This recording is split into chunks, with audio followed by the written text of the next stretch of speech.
Assalamualaikum warahmatullahi wabarakatuh.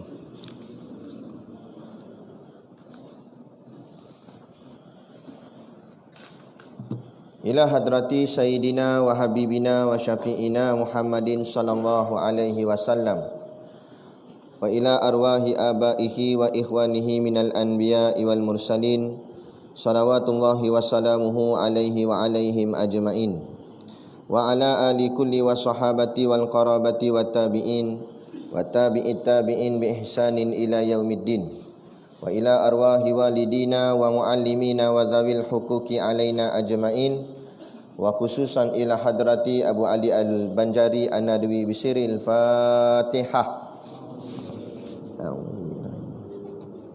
Bismillahirrahmanirrahim. Alhamdulillahirabbil alamin. Arrahmanirrahim. Maliki yaumiddin. Iyyaka na'budu wa iyyaka nasta'in. Ihdinas siratal mustaqim. Siratal ladzina an'amta 'alaihim ghairil maghdubi 'alaihim waladdallin. Bismillahirrahmanirrahim. Alhamdulillahilladzi anzala ala 'abdihil kitaba wa lam yaj'al lahu 'iwaja. Asyhadu an la ilaha illallah wahdahu la syarikalah. Lahul mulku wa lahul hamdu yuhyi wa yumit wa huwa ala kulli syai'in qadir. Wa asyhadu anna sayyidana Muhammadan 'abduhu wa rasuluh. Allahumma salli wa sallim wa barik ala sayyidina Muhammad wa ala alihi wa sahbihi wa man tabi'ahu wa nasarahu wa walah. Subhanaka la ilma lana illa ma 'allamtana innaka antal alimul hakim. Rabbi shrah li sadri wa yassir li amri wahlul 'uqdatam min lisani yafqahu qawli. Wala haula wala quwwata illa billahil aliyil azim. Amma ba'd.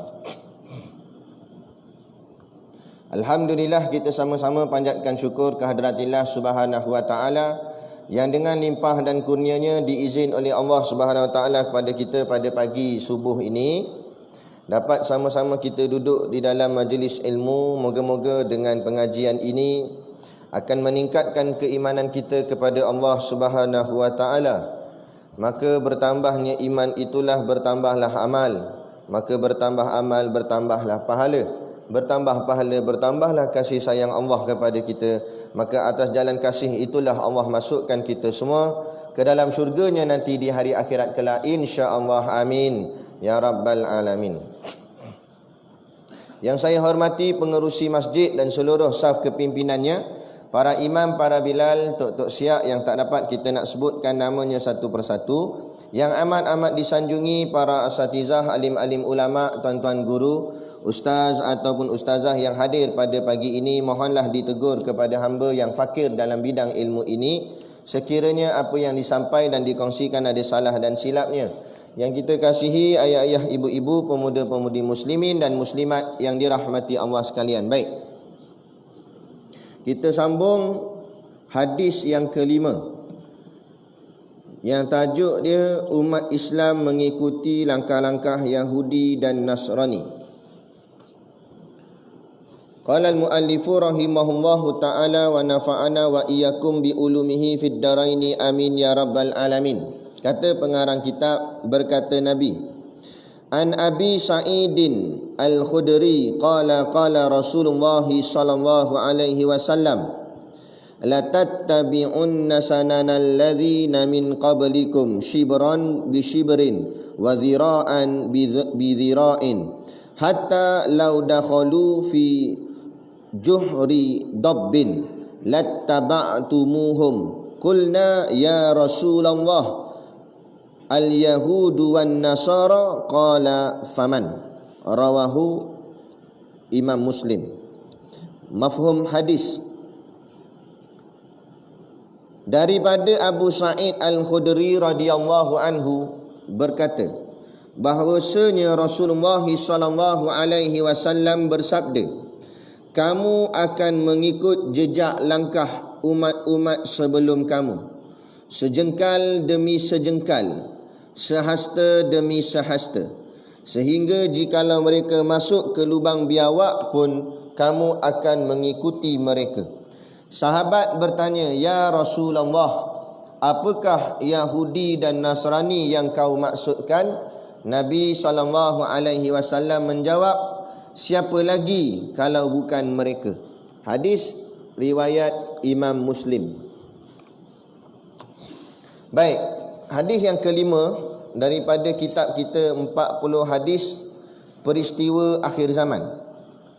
An Abi Sa'idin Al-Khudri, daripada Abu Sa'id Al-Khudri radhiyallahu anhu, qala, dia berkata, qala Rasulullah sallallahu alaihi wasallam, bahawasanya Rasulullah sallallahu alaihi wasallam bersabda, la tattabi'unna sananal ladzina min qablikum, kamu akan mengikut jejak langkah umat-umat sebelum kamu. Maksud sini bukanlah Nabi doakan kita ikut jejak langkah umat-umat sebelum kita ni, tapi maksud Nabi itulah yang akan berlaku. Sampai tak sampai zaman tu, lari tak lari kita daripada zaman tu, memang akan jadi begitu. Dan kalau yang selamat pun mungkin sedikit sahaja, kebanyakannya akan ikut pula bergantung. Kalau orang tu imannya kuat, mungkin dia ikut pun sikit je. Tapi kalau iman dia lemah, banyak yang diikut. Kalau iman langsung tak ada, bukan sakat ikut, terus jadi sama. Macam kapi. Baik. Jadi kata Nabi, kamu akan mengikut jejak langkah umat-umat sebelum kamu. Kemudian kata Nabi, shibran bi shibrin. Maksud Nabi ikut tu macam mana? Sejengkal demi sejengkal.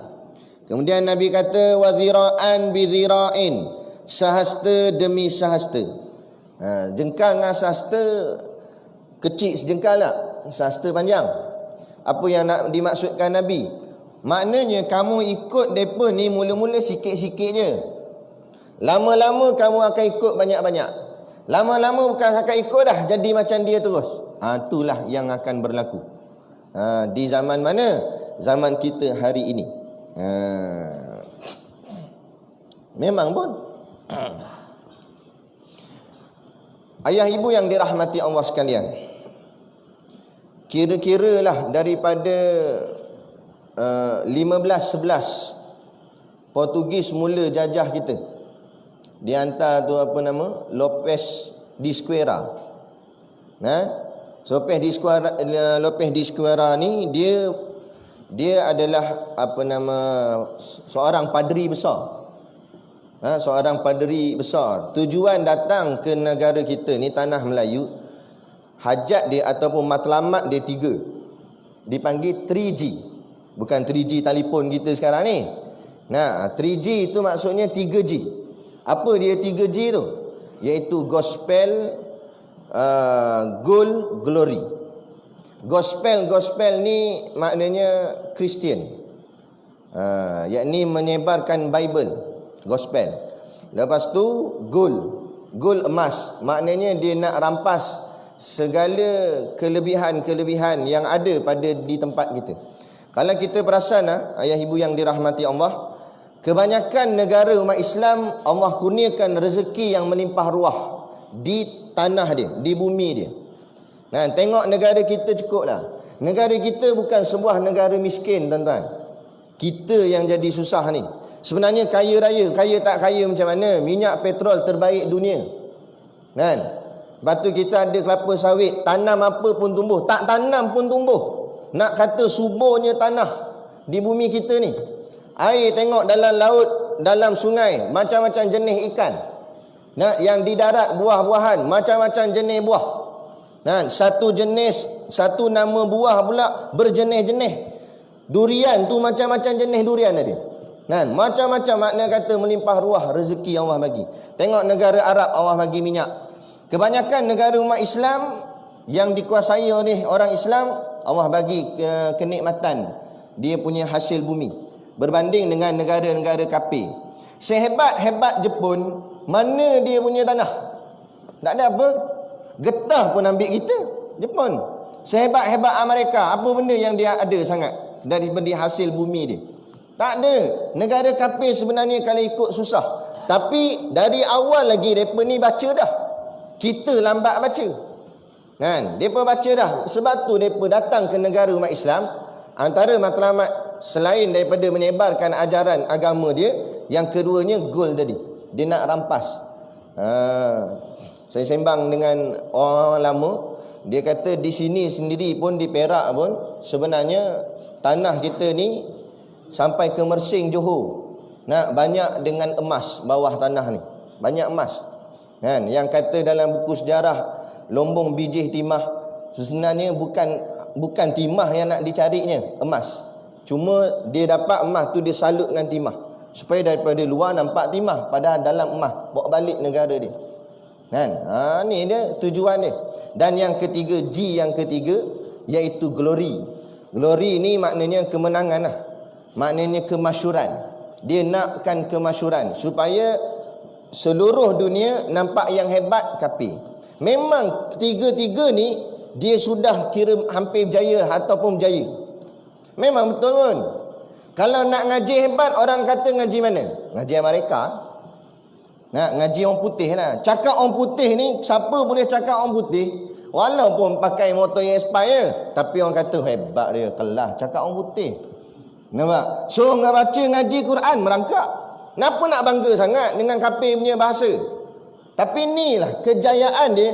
Dia buat kita punya mentaliti nampak dia semua hebat. Sampai bahasa dia hebat, budaya dia hebat, apa benda yang dia buat semua hebat. Pakai kot rasa hebat, pakai jubah tak rasa hebat. Sedangkan sunnah Nabi jubah. Nampak? Ini yang dia doktrin kita. Dia masukkan racun ni bertahun-tahun. Nak? Apa yang kita nak cerita dengan hadis ni? Kita dijajah 1511 oleh Portugis, sampailah akhirnya 1957 baru kita merdeka. Kalau tolak-tolak lebih kurang lah 446 tahun. 446 tahun tu bukan sikit-sikit punya masa. Kita baru merdeka berapa? 63 tahun. 446 tahun. Jangan kita rasa hebat 63 tahun kita dah merdeka, baru tahun yang tak cukup matang. 446 tahun kita dijajah.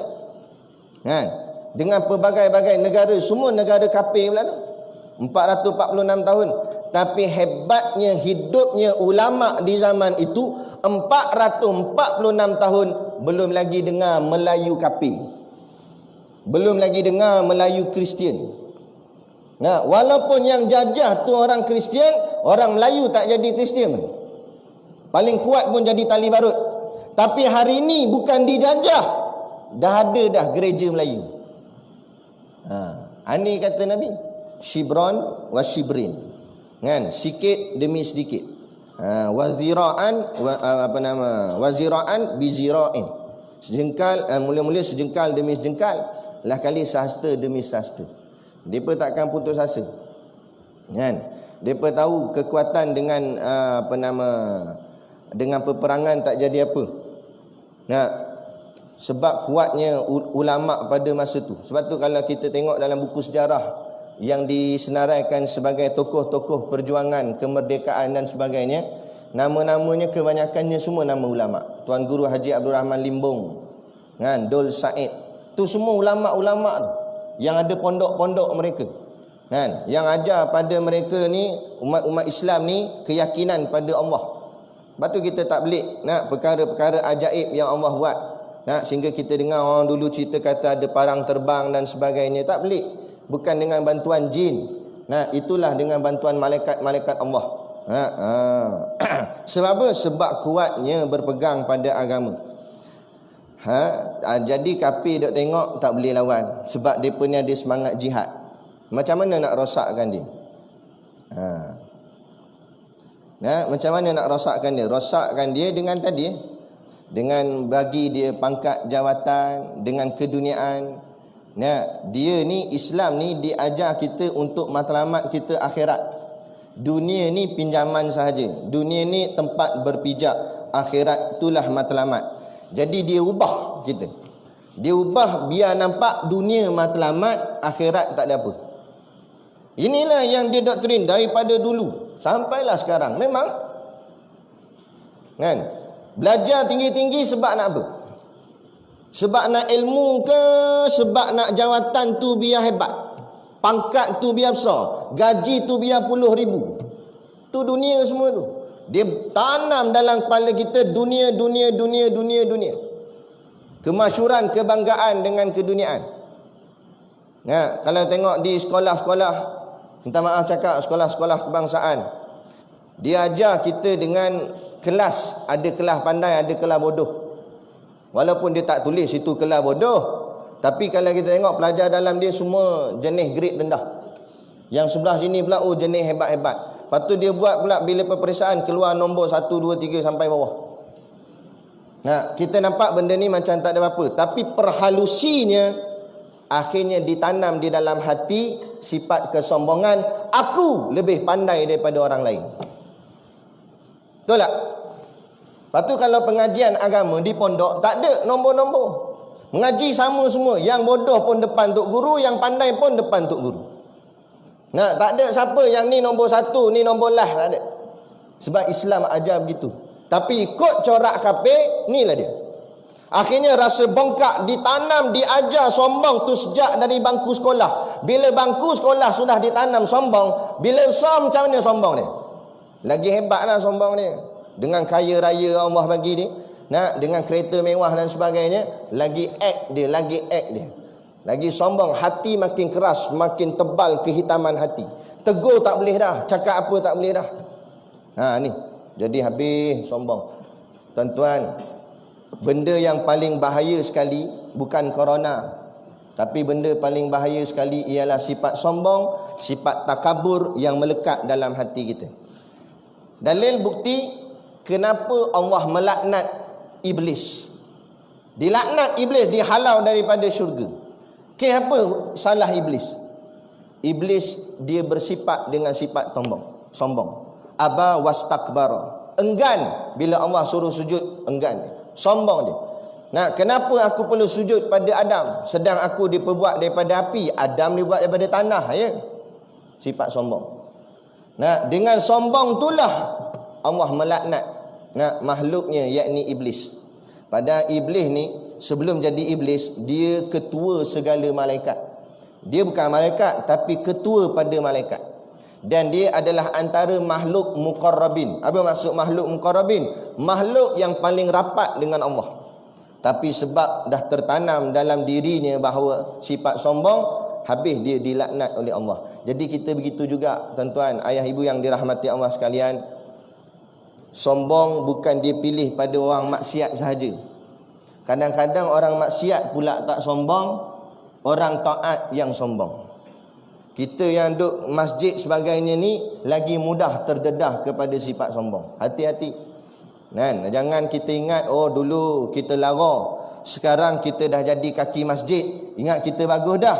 Takut-takut silap kalau tak kena cara. Kita nak melangkah ke masjid bukan menjadi lebih baik, tapi menjadi lebih teruk. Dengan rasa kesombongan dan sebagainya. Ada satu kisah antara ahli ibadah dengan ahli maksiat. Ahli ibadah ni dia duduk masjid Ratib zikir, baca Quran, baguslah dia semayang sunat. Satu hari Allah campakkan dalam hati dia, terdetik dia dalam hati memikirkan apa benda lah ahli maksiat kat luar ni. Seronok sangat pergi kelab, pub, disco ni, apa best sangat kat sana ni. Akhirnya terdetik dalam hati dia, aku nak try masuk tengok. Macam mana hebat sangat disco tu, yang mereka sampai hanyut kat luar sana. Dia rasa terdetik nak pergi sana. Yang ahli maksiat pula joget, minum arak, main judi sebagainya. Lama-lama dia termenung tak? Menung-menung dia kata, aku ni pergi joget buat maksiat apa semua dah. Aku tengok pakcik tu pergi masjid tiap-tiap hari, pagi-pagi subuh kayu basikal, start motor, bangun awal-awal pagi, orang lain semua nyenyak tidur, dia bangun pagi solat jemaah subuh. Apa best sangat masjid ni, sampai sanggup dia awal-awal pagi bangun ni. Aku nak try tengok sekali kat masjid ni ada apa yang semangat sangat depa ni. Kalau kau tengok usia dah makin berusia, patut tak larat dah. Tak lagi kuat pula pergi masjid. Apa best sangat masjid ni. Jadi ahli maksiat terdetik nak ke masjid, ahli ibadat terdetik nak ke disko. Kan? Berjalanlah mereka keluar daripada rumah. Jalan, takdir Allah buat bertembung mereka berdua. Tapi di situ macam ada satu titi, jalan yang kecil yang boleh muat seorang je kalau lalu. Jadi bila bertembung tu siapa nak lalu dulu? Ahli maksiat, dia tahu diri dia banyak dosa. Jadi dia kata takkan aku lalu dulu kot. Bagilah ni ahli ibadah. Ahli ibadah tu pula bukan main pakaian dia. Serban saja besar kali. Nampak gang tasbih besar biji-biji guli tasbih. Nak dia tengok, oh wali rasa ni. Nak takkan aku nak lalu dulu. Aku ni maksiat, dia kata. Segan aku Dia kata tak apa Syekh lalu Syekh. Kan? Syekh yang ni pula lalu dengan penuh kesombongan sebab dia merasa diri dia lebih baik daripada ahli maksiat. Kata, memang aku layak lalu dulu. Hang tu ahli maksiat. Lalu dia. Nah, bila lalu ahli maksiat pula baru lalulah titi tu. Akhirnya berdua ni sampailah ke tempat yang mereka nak tuju. Ahli ibadat sampai dalam pub, ahli maksiat sampailah di dalam masjid. Kan? Ahli ibadat masuk tengok Allah. Ni dia ni ayat setan. Mabuk tu ke? Tercabut habis kopiah-kopiah seban. Nampak dia kata tu dia macam ni dunia punya. Kalang kabut dia dalam tu. Yang ahli maksiat pula masuk dengar ayat Quran, tersentuh hati dia, sentak menitih air mata. Ambil uduk basuh. Dia basuh muka dia dengan niat, ya Allah gugurkanlah dosa mukaku ya Allah. Sungguh-sungguh dia rasa bersalah dia selama ni dia buat jahat. Kan? Akhirnya masuk dalam masjid semayang 2 rakaat. Allah ambil nyawanya dalam keadaan sujud. Mati dia dalam sujud kepada Allah. Ahli maksiat. Nah, yang ahli ibadat pun Allah cabut nyawa dia, mati dia di tempat maksiat. Akhirnya dua-dua mati. Ahli ibadat mati, ahli maksiat pun mati. Dibawalah malaikat pun bawalah ahli maksiat punya roh nak dicampak ke dalam neraka, nak diazab. Sebab ahli maksiat. Kemudian malaikat ambil yang ahli ibadat ni nak bawa ke dalam syurga. Allah sekat. Apa kata jangan? Allah kata ahli ibadat memasukkan dia dalam neraka. Ahli maksiat masuk dalam syurga. Malaikat kerja. Malaikat pelik. Lepas tu ingat malaikat dia tak boleh baca hati kita. Dia pandang zahir sahaja. Begitu juga ada satu lagi kisah dalam kitab Minhajul Abidin. Dan ada satu orang hamba Allah kuat beribadat. Mayang banyak, berlekuk-lekuk dahinya, kesan sujud yang sangat hebat. Kuat ibadat.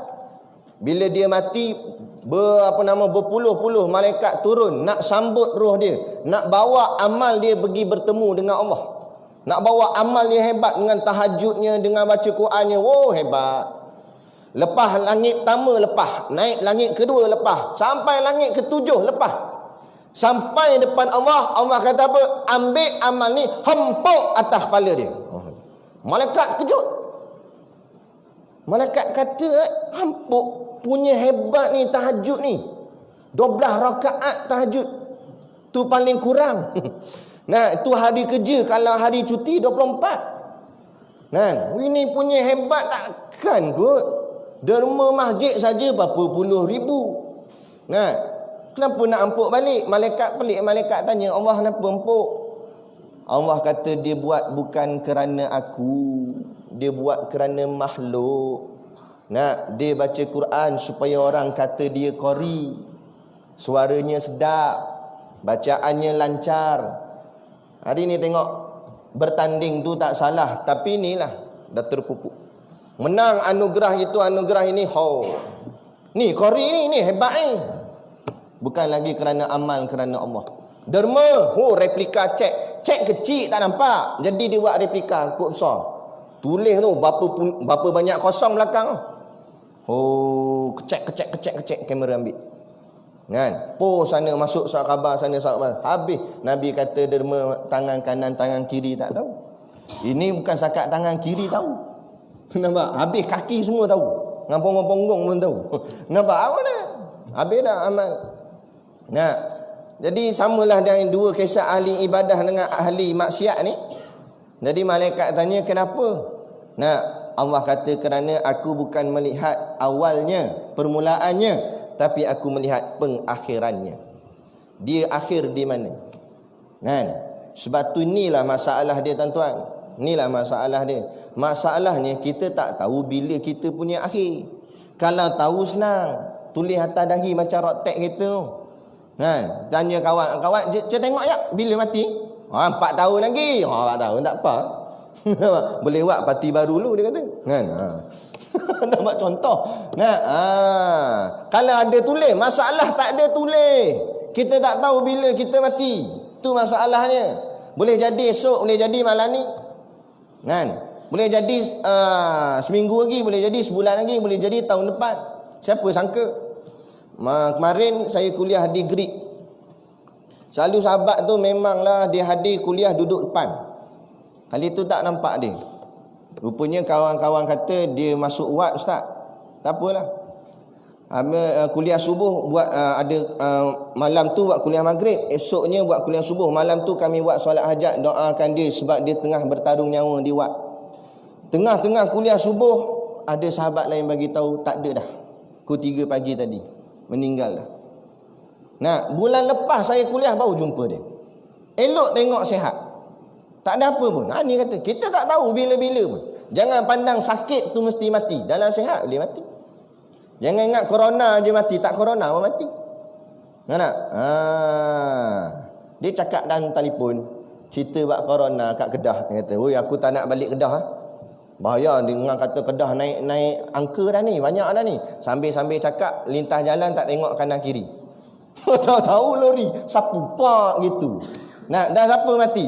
Yang corona tu tak mati, dia mati. Ada kata, kullu nafsin dha'iqatul maut.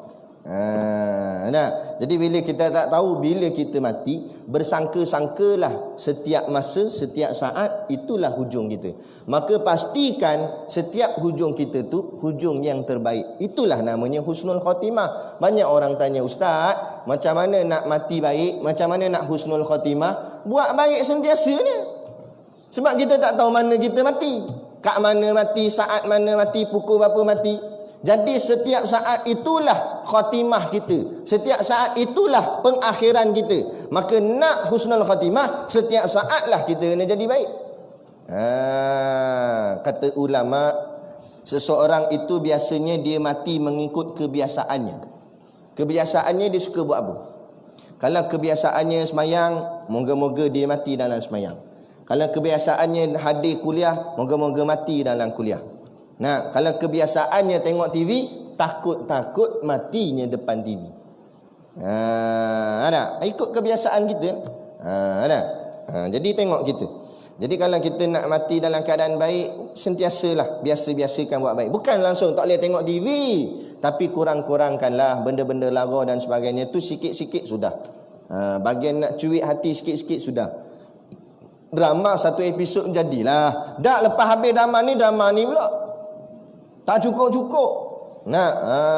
Tadi Melayu Ustaz, ni Hindustan pula. Habis dah bahagian masa buat apa? Membazir habis masa. Menyesal esok.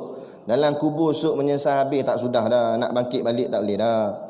Ni kata shibran wa shibrin wa zira'an bi zira'in. Sikit demi sedikit Nabi nasihat kita. Jadi bila kita tahu sikit demi sedikit dia nak tarik kita, bila sikit tu pun jangan ikut dah. Sebab itulah Allah sebut dalam Quran, wala taqrabu zina. Allah tak kata wala taf'alu zina. Kalau Allah kata wala taf'alu zina, maka jangan kamu buat zina. Betul dah. Tapi Allah kata wala taqrabu zina, jangan kamu takrab. Takrab ni maknanya dekat. Padahal kalau dekat pada zina belum dosa lagi. Nak buat zina baru dosa. Tapi Allah ajar kita dekat pun jangan. Sebab apa? Sebab mula-mula dekat, lama-lama lekat. Dia gitu. Barang maksiat ni barang magnet. Nah, kita katalah dak. Kita hampir dia lekat terus. Tak kira siapa pun. Ahli masjid, ahli surau, tok guru, ulama, ustaz. Jangan buat main. Nah, perempuan ke harta ke tengok. berapa banyak ulama terpedaya dengan harta. Sebab tu ulama dulu-dulu kan, kalau kita tengok sirah-sirah antaranya Imam Nu'man bin Sabit kan, Imam Syafi'i, Imam Hambali, bila ditawarkan kepada mereka jawatan-jawatan yang besar, mereka tolak. Apa jawab Imam Abu Hanifah? Aku tak nak dipergunakan oleh kerajaan ke atas diriku.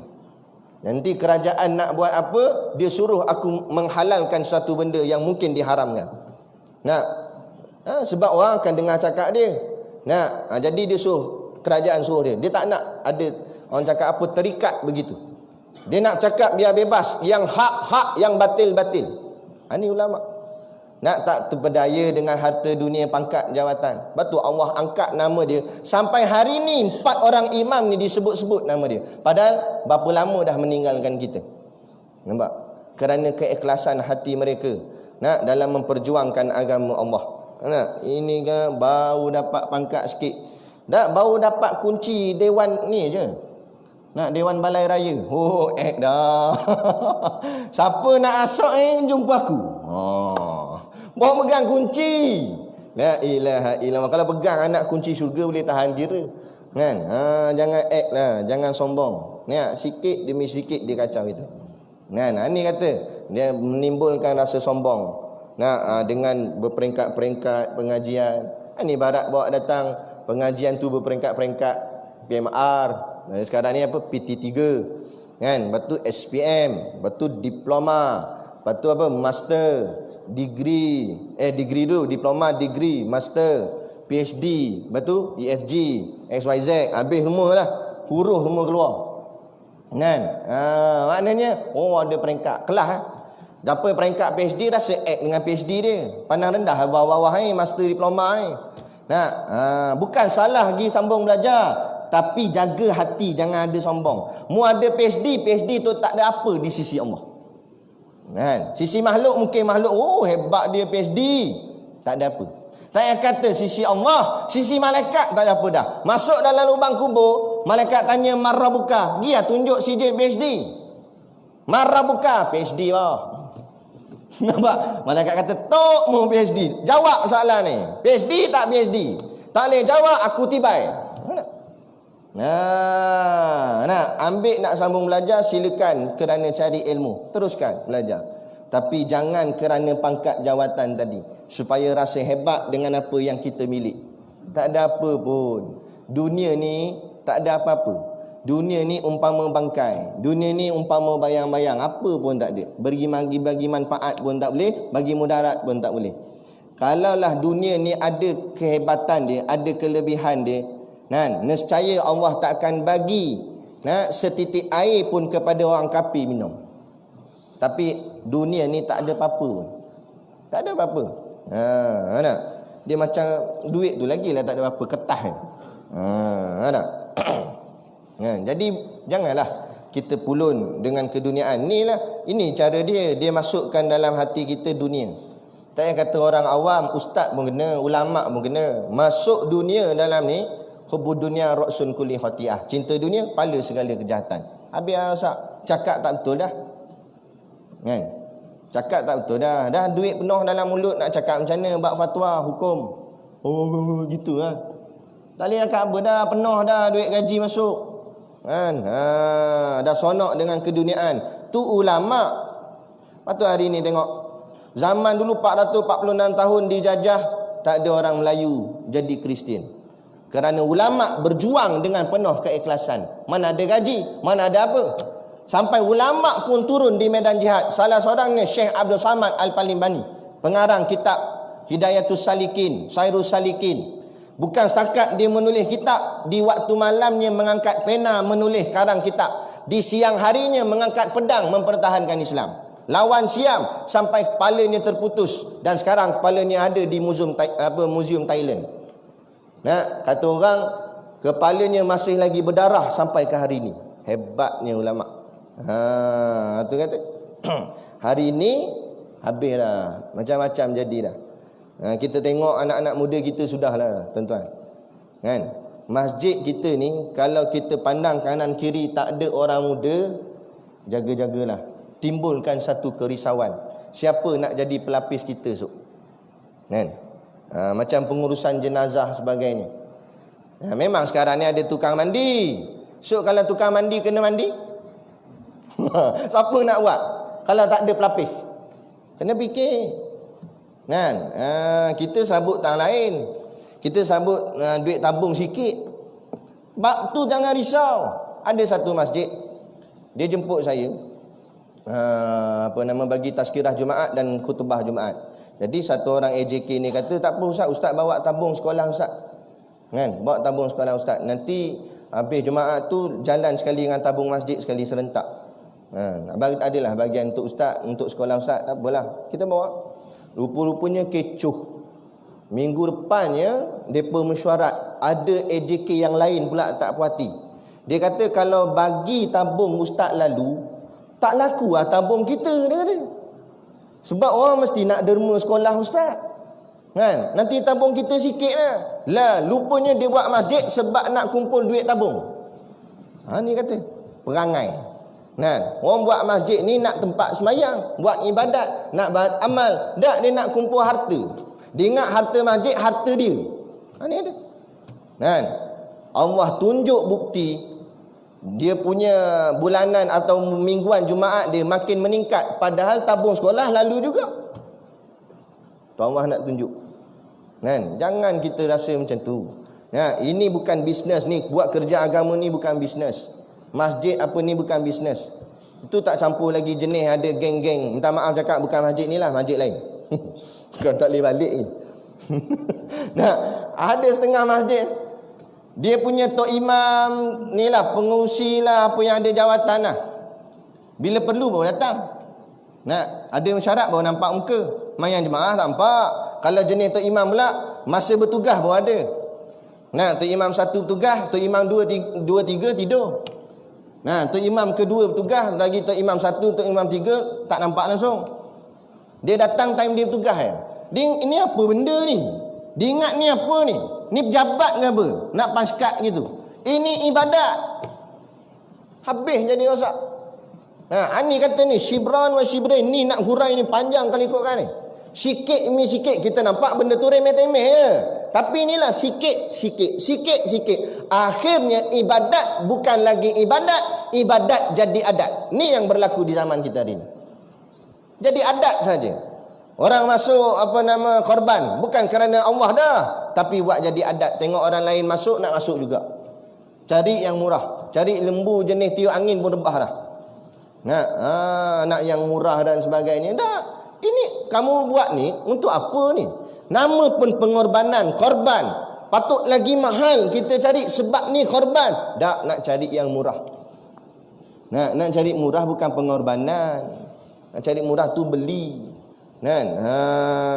Ni habis sikit demi sikit dia rosakkan. Orang buat sekolah agama, sekolah tafiz kadang-kadang nak kau untung bisnes. Kan? Nak yang pandai aja masuk. Yang bodoh-bodoh tak boleh, dia tapih. Tak boleh. Ni bodoh. Nanti prestasi sekolah terganggu. Nak jaga prestasi. Prestasi sekolah mu nak jaga, prestasi umat siapa nak jaga? Umat dalam kejahilan siapa nak jaga? Berapa ramai tak erti baca Quran? Kan? Mu nak ambil yang pandai saja. Macam mana ni?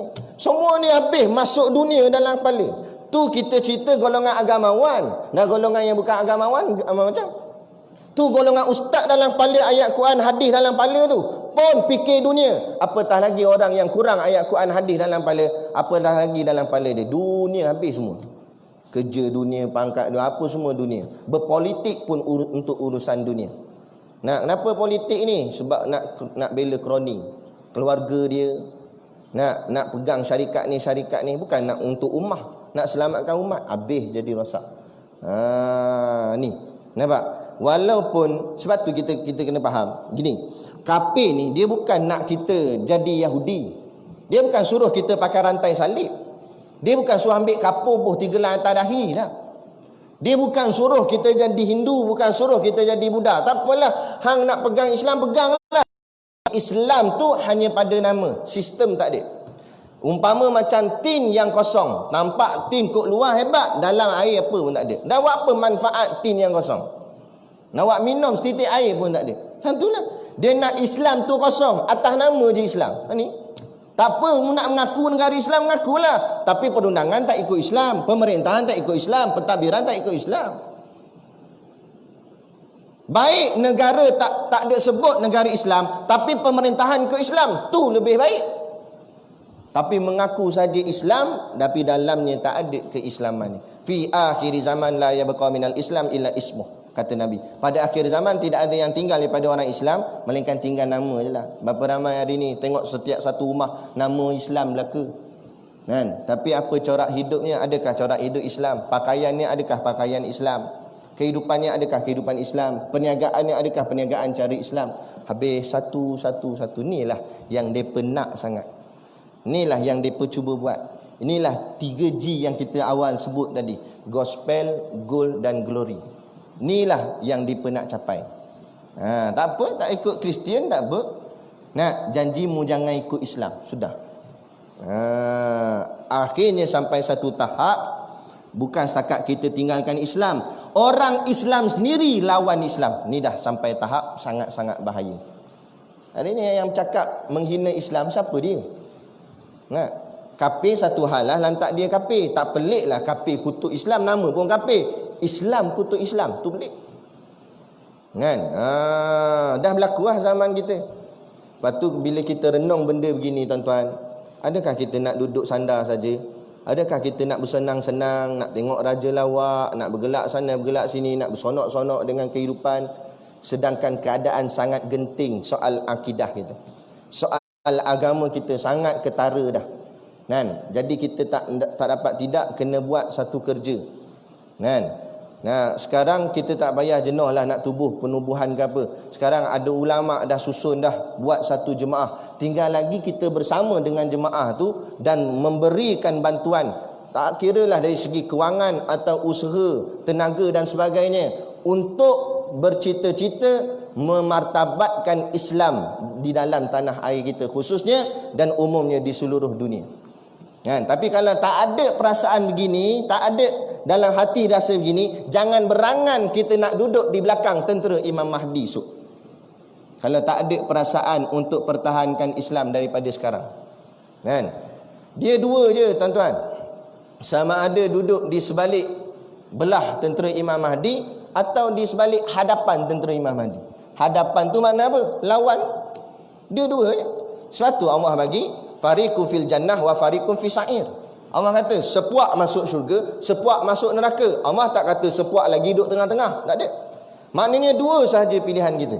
Kalau kita bersama dengan Islam, bersama dengan pimpinan Islam, bersama dengan jemaah Islam, fariqun fil jannah, kita berada di dalam syurga insya-Allah. Tapi kalau kita tak menyebelahi bahagian Islam, automatik kita menyebelahi puak kafir. Jadi jangan jawab saya tak belah mana-mana. Tak ada belah mana-mana. Bila tak belah Islam, automatik kafir. Lepas tu kita kena faham dalam soal akidah, kita mesti jadi seorang Islam. Bila tak jadi seorang Islam, walaupun tak mengaku Yahudi, walaupun tak mengaku Nasrani, walaupun tak mengaku Hindu, walaupun tak mengaku Buddha, tapi bila kamu tak mengaku Islam, maknanya kafir. Tu je. Mana ada pilihan ketiga? Dia dua pilihan je.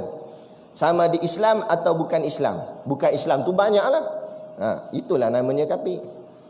Sistem gitu gak, persekolahan gitu gak. Kalau bukan sistem persekolahan sekolah kalau bukan sistem persekolahan sekolah Islam, persekolahan sekolah mana? Dia dua je. Kalau bukan sistem perundangan Islam, maknanya perundangan siapa? Dia gitu je. Dia punya sipil bukan payah hangat. Itu dua je Allah bagi. Ada. Wahadaina hunajdain, kata Allah. Aku bentang kepada kamu dua jalan, bukan tiga, bukan empat, dua jalan ni. Jalan Islam, jalan bukan Islam. Jalan bukan Islam maknanya kafir lah. Jadi pilihan ada di tangan kita. Tu. Jadi biar kita nampak, nak buat apa pun biar nampak Islam di hadapan dia. Hatta kata Nabi, sehingga lau dakhalu fi juhri dabbin, sehingga jikalau mereka masuk ke lubang biawak pun lattaba'tumuhum, kamu akan mengikuti mereka. Apa maksud Nabi? Pertama, Nabi kata lubang. Lubang maksudnya kecil. Kan? Kalau besar bukan lubang, orang panggil gua. Nah, ni lubang. Maknanya tempat tu kecil. Bila maksud kecil, kita ni badan besar. Lepas tu Nabi kata masuk lubang kecil. Maksud Nabi apa? Kiyahnya Nabi nak masukkan tempat sempit. Maknanya bila masuk kita badan besar, nak masuk lubang kecil sempit, maknanya susah ke senang? Susah. Maknanya walaupun susah, kamu akan ikut mereka. Itu maksud Nabi. Susah pun ikut tak? Kalau kerja dengan saya ni, majikan kata, bos kafir, tak boleh sembahyang Jumaat. Nak kerja sini tak boleh sembahyang Jumaat. Tak apalah, sangguplah kerja punya pasal. Sanggup. Ni masuk lubang bewak ni geng-geng lubang bewak namanya ni. Kan? Ni sanggup membelakangkan iman, sanggup membelakangkan Islam. Macam saya bawa kisah di Masjid Lama Taiping, kita bawa dekat sini pula. Ada satu orang ulama, hebatlah dia, ulama alim lah. Dilantik oleh sultan menjadi penasihat agama. Jadi dia penasihat agama. Bila jadi penasihat agama sultan, bukan lekeh-lekeh lah. Gaji tak main lah, main sampul surau gini, nak sampul masjid nak gaji ribu lah. Kan? Lepas tu dengan bantuan macam-macam, dapat kereta, dapat rumah, dreba, apa semua ada lah. Hebatlah orang kaya, pangkat besar, jadi penasihat dia raja. Satu hari sultan panggil, wahai ulama, aku nak tanya 3 soalan. Yang pertama, apa tu dunia? Yang kedua, apa tu akhirat? Dan yang ketiga, apa tu iman? Tapi dengan syarat, jawapan dia mesti ringkas dan aku faham. Jawapan tak boleh panjang lebar. Jawapan pendek, kemudian jawapan tu aku faham, kata sultan. Ini yang jadi masalah pada ulama ni. Kalaulah nak faham, ghalibnya, kebiasaannya, mesti huraiannya panjang lebar sebab nak bagi faham. Tak, masalahnya sultan dia tak nak panjang-panjang, dia nak pendek je. Dah lah nak pendek, fahamlah tu. Kalau pendek macam mana nak faham? Susahlah. Ulama ni pening kepala dia. Seharian berlalu, tak ada juga jawapan. Akhirnya sultan panggil, sehari dah aku bagi masa ni, kamu tak bagi juga jawapan. Ginilah, aku bagi tempoh seminggu lepas ni. Dalam tempoh seminggu ni, kalau kamu tak juga bagi jawapan, segala yang dikurniakan oleh kerajaan ni akan dirampas semula. Pangkat kamu ambil balik, harta kamu ambil balik, jawatan, gaji ambil balik, rumah, kereta semua kena ambil balik. Lepas seminggu kalau tak bagi jawapan, menanglah si ulama ni. Lah akhirnya ulama ni pun keluar daripada kawasan istana, pergilah ke pondok-pondok yang ada di sekeliling tempat ni. Dijumpa bermuzakarah dengan tok-tok guru yang lain. Bincang punya bincang. Rata-rata semua tok guru lain jawab panjang lebar jawapan. Dunia ni gini syarah dia. Akhirat ini. Dia kata tak boleh. Sultan nak jawapan pendek je. Ulama lain kata mana ada jawapan pendek. Jawapan mesti panjang. Huraian syarah ni kena panjang. Mana boleh jawapan pendek? Dia kata tak boleh. Sultan nak pendek juga. Nah, akhirnya buntu dia, tak dapat. Berlalulah hari ke hari, sampai hari yang terakhir.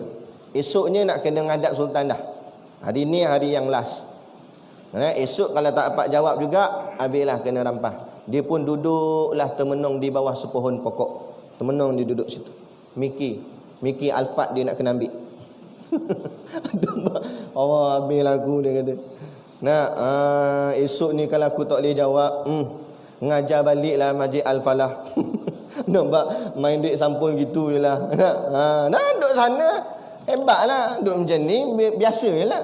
Kan? Dia pun menang mikir. Dan tak perasan tu dekat dengan tempat dia termenung tu ada satu kebun. Ada satu orang pakcik tua sedang mengusahakan kebun dia. Kan? Jadi pakcik tu terperasan, dia tengok, apa muka monyok, macam nak hilang jawatannya muka. Nampak? Jadi dia pun panggil, sini nak makan dah belum? Dia nak makan macam mana? Harta nak kena ambil. Makan tak kenyang, mandi tak basah lah. Kan? Kan dia kata tak makan lagi. Meh, aku pun bawa nasi lebih ni, dia kata. Meh makan dengan aku sekali.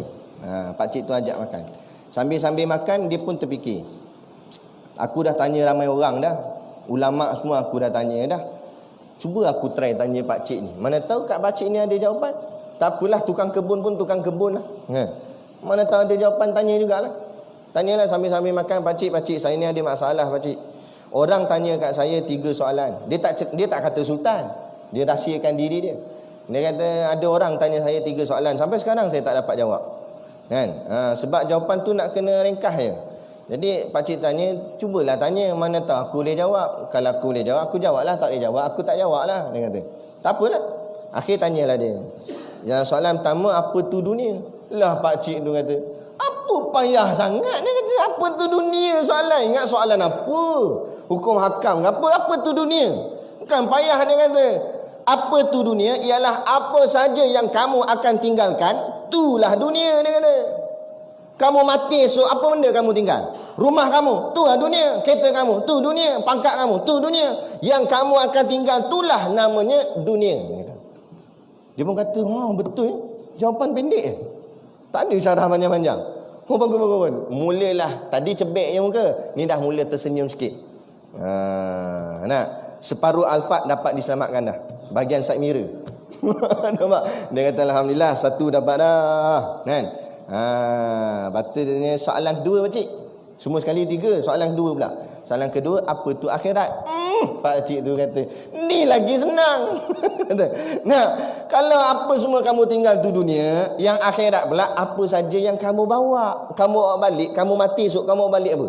Itulah akhirat. Kamu bawa pahala ibadat kamu, semayang kamu, puasa kamu, pergi haji umrah kamu, apa saja yang kamu bawa balik sekali dengan kamu dalam kubur, itulah namanya akhirat. Betul ya, betul. Makin lebar senyum. Kan? Ni setakat sampai pintu tengah.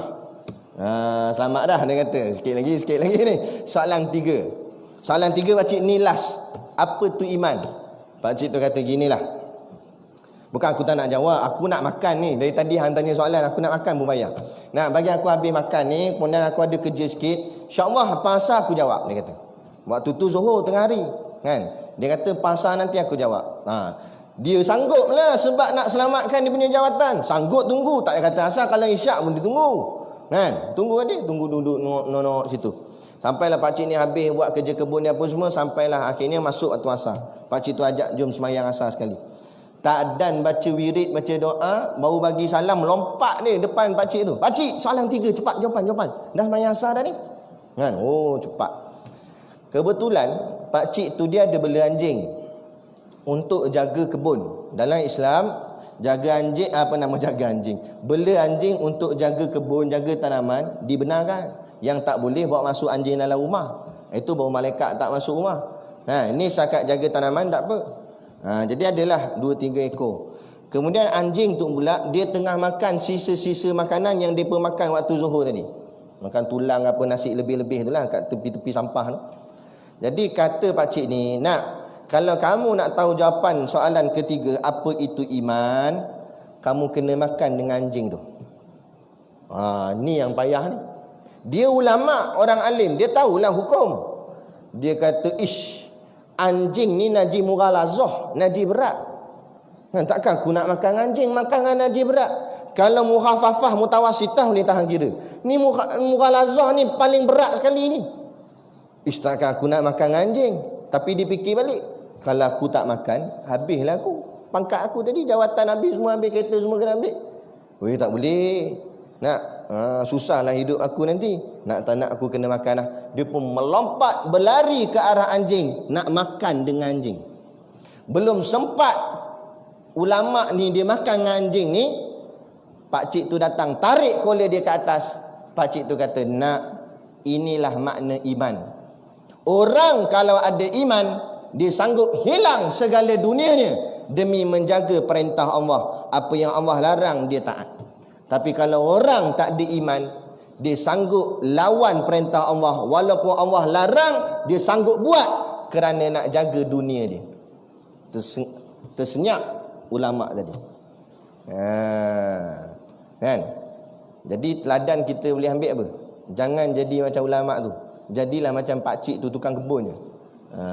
Nampak? Walaupun tukang kebun, tapi dia beramal dengan amal yang betul. Apa guna berilmu banyak tapi tidak beramal dengan ilmu Allah? Kan? Akhirnya terpedaya dengan dunia, pangkat jawatan, sanggup membelakangkan ayat-ayat Allah. Kan? Tak jadi juga. Yang ni. Jangan jadi macam tu. Hari ni sanggup mendiamkan kemungkaran. Lepas tu kita cakap minta maaf lah. Kan? Contoh macam masalah pengajian. Betul, diakui, bukan setakat Perak, seluruh negara. Bukan semua ustaz ada tauliah mengajar. Saya cakap terus terang, kadang-kadang ustaz yang famous-famous dalam YouTube ke apa pun kadang-kadang tak ada tauliah mengajar pun. Kan? Lagi pula tauliah payah. Lain negeri, lain tauliah. Kita ada tauliah Perak mengajar di Selangor tak boleh pula sebab tak ada tauliah Selangor. Tapi yang pelik, ambil lesen GPJ di Perak, boleh pula bawa sampai Selangor. Nampak? Habis ni. Jadi kita pesan bahagian Jabatan Agama berlebih kurang sudahlah dalam hal ni. Sebab orang yang mengajar tu bukan gaji banyak pun. Main duit sampul gitu je. Itu pun kalau bendahari ingat, kalau terlupa salam kosong aja. Nah, dia ngajar kitab tiap siang malam. Malam tadi balik pukul apa, lepas tu datang pula kuliah subuh gini mengajar. Kan? Nak ajar pada masyarakat apa tu Islam, apa tu Allah, apa tu Muhammad, supaya terang hati masyarakat, supaya hidup masyarakat dengan agama. Tiba-tiba terik sangat, tak ada tauliah, tak boleh mengajar. Jawab depan Allah Ta'ala, menyekat dakwah Islam. Nampak? Lainlah memang dapat aduan, ustaz ni ajar tak betul, dia ajar kitab nari, joget pagi-pagi. Tuan-tuan ikut saya, tangan lentik macam ni. Wow lah pelik. Nak bawalah kata apa, ajar apa ni ustaz ni. Itu. Nah, yang nak kita serius sungguh, no. Pusat judi tu berdua-duaan di Taman Tasik dekat zoo. Nampak? Rimau tengok pun pelik. Kan? Duduk kat situ. Nah, bermaksiat, joget-joget dan sebagainya. No, artis-artis dalam televisyen dedah-dedah aurat. Tu patut sekat dulu. Sebab itu sepakat semua ulama. Ayat Quran ada, hadis ada. Tak ada khilaf dalam bab tu. Kenapa yang tu berlonggar-longgar dalam soal untuk orang nak tarik kepada Islam, kamu berkerah sangat. Kan? Ini kerja agama. Kita nak selamatkan umat. Kan? Bukan nak cari apa pun. Kami ustaz nak cari ni ke? Nak cari apa? Nak cari dunia, nak cari harta apa benda sangat? Duit tabung pun untuk sekolah. Ada apa sangat? Kan? Yang pelik tu golongan artis tak apa pula. Baru hijrah boleh ceramah dah. Tauliah mana pun tak tahu. Itu tak apa pula. Kan? Itu tak apa pula. Yang ni mengajar kitab, nak kenal sifat 20 apa semua tak boleh pula tiba-tiba. Jadi betulkan balik. Bak kata tok guru kami, tok guru kita semualah, tok guru Siddiq Nur. Dia kata tak apa, kamu nak buat apa buatlah, dia kata. Dipanggil kami anak murid kumpul depan dia, dia cakap dengan kami, kalian nak buat apa buatlah. Tapi ingat, sediakan jawapan depan Allah Taala. Jawablah apa yang kamu buat. Kamu nak buat apa silakan, kamu nak buat apa. Kamu nak berjoget, nak minum arak, nak buat apa, buat.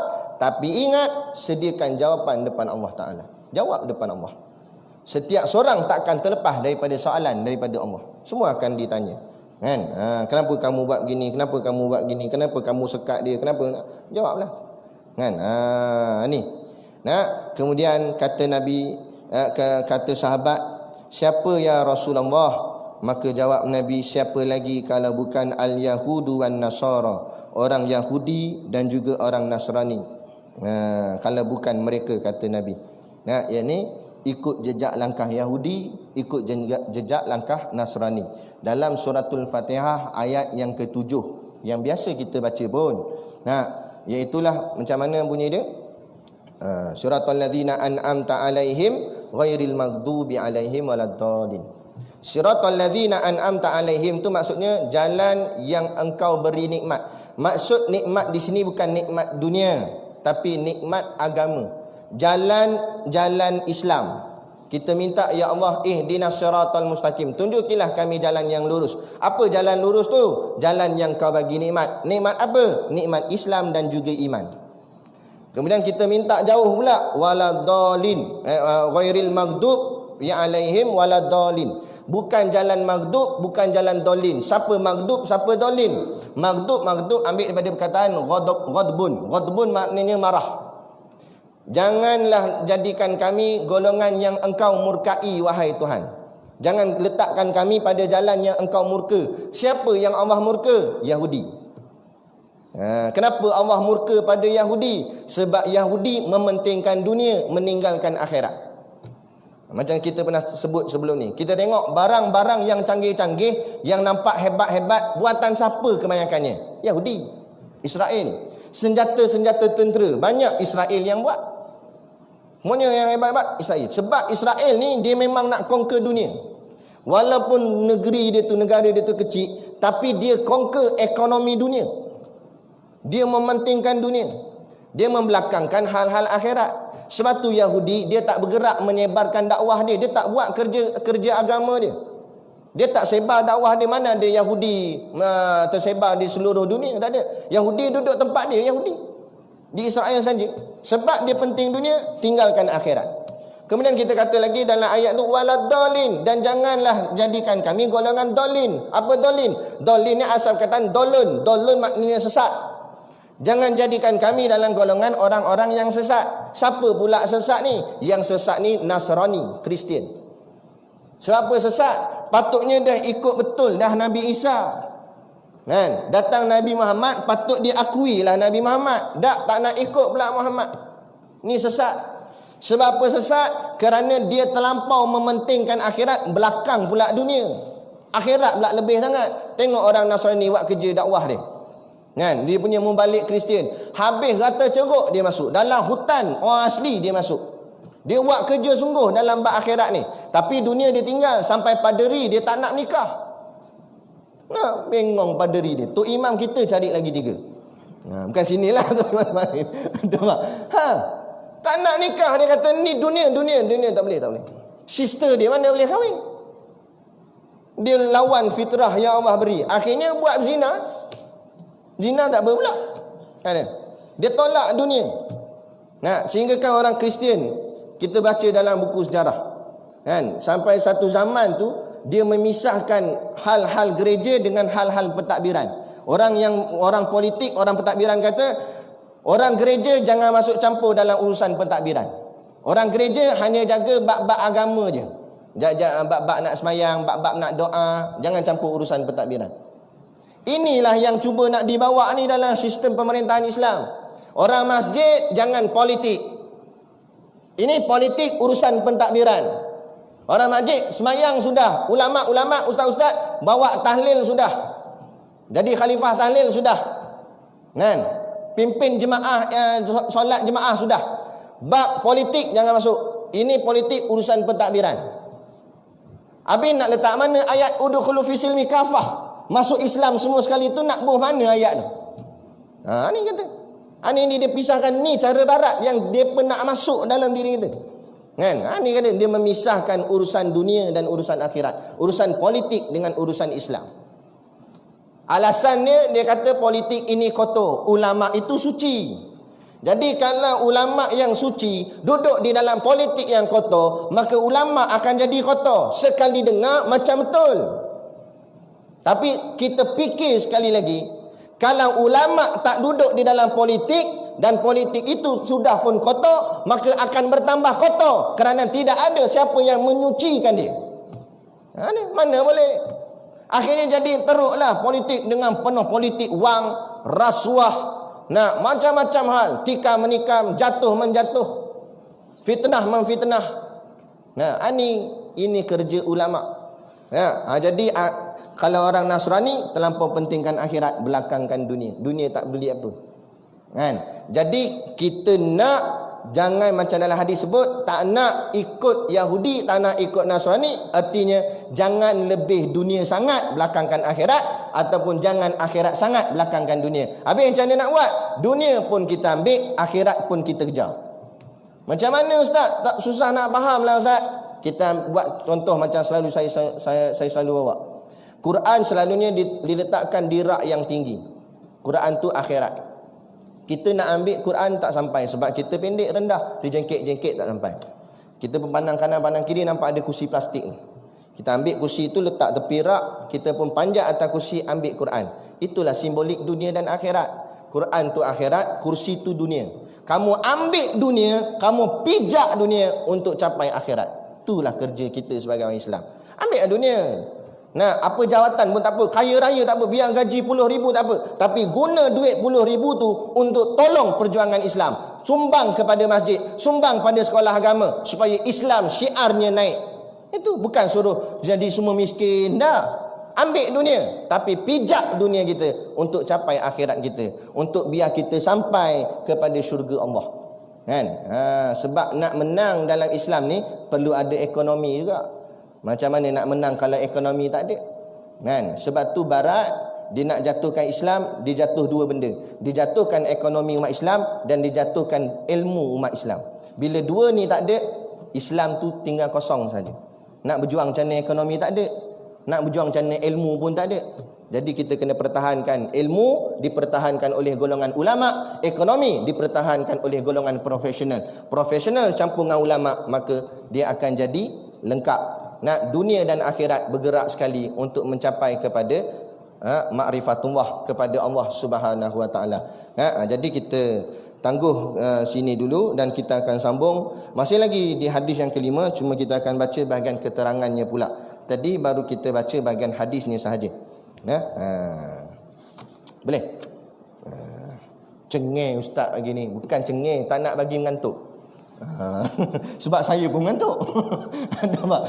Slow dengan saya tidur lagi. Jadi kita penting sangat ni. Nah, kita akan bertemu pada kuliah yang akan datang insya-Allah jika diizinkan Allah. Dan macam biasa ada produk perniagaan untuk menampung sekolah pondok dan juga tahfiz kami. Jadi pakat-pakatlah tuan-tuan yang dirahmati Allah sekalian, niatlah membeli sambil menderma untuk bantu perjuangan sekolah kami. Moga-moga dengan bantuan yang tuan-tuan kurniakan itu nak memberi sumbangan kepada kami untuk kami meneruskan perjuangan sekolah kami. Hasil perjuangan itu moga-moga terlahirlah pelapis-pelapis ulama pada masa-masa akan datang, khususnya di negeri kita Perak dan umumnya di seluruh negara dan seluruh dunia insya-Allah. Jadi cukup sekadar tu, wabillahi taufik wal hidayah. Assalamualaikum warahmatullahi wabarakatuh. A'udzu billahi minasyaitonir rajim. Bismillahirrahmanirrahim. Alhamdulillahirabbil alamin wassalatu wassalamu ala asyrafil anbiya'i wal mursalin sayyidina Muhammad wa ala alihi washabihi ajmain. Allahumma taqabbal minna salatana wa du'aana innaka antas samiul alim wa tub alaina innaka antat tawwabur rahim. Allahumma ja'al dinana dinan nabiy Muhammadin sallallahu alaihi wasallam wa islamana islamal muslimin wa imanana imanal mu'minin wa salatana salatal khashiin wa a'malana a'malas salihin wa niyatana niyatal mukhlisin wa dhunubana ya Allah dhunubal mustaghfirin wa hayatana hayatal ulama wa mautana bi mauti syuhada wa dakhinal jannata ma'al anbiya'i alaihi wassalatu wassalam. Rabbana atina fid dunya hasanah wa fil akhirati hasanah wa qina adzaban nar wa qina adzaban nar wa qina adzaban nar. Wassallallahu ala khairi khalqihi Sayyidina Muhammad wa ala alihi wa sahbihi wasallam. Subhana rabbika rabbil izzati amma yasifun. Salamun alal mursalin walhamdulillahi rabbil alamin. Amin ya rabbal alamin. Taqabbalallahu minna wa minkum. Takbir. Allahu akbar.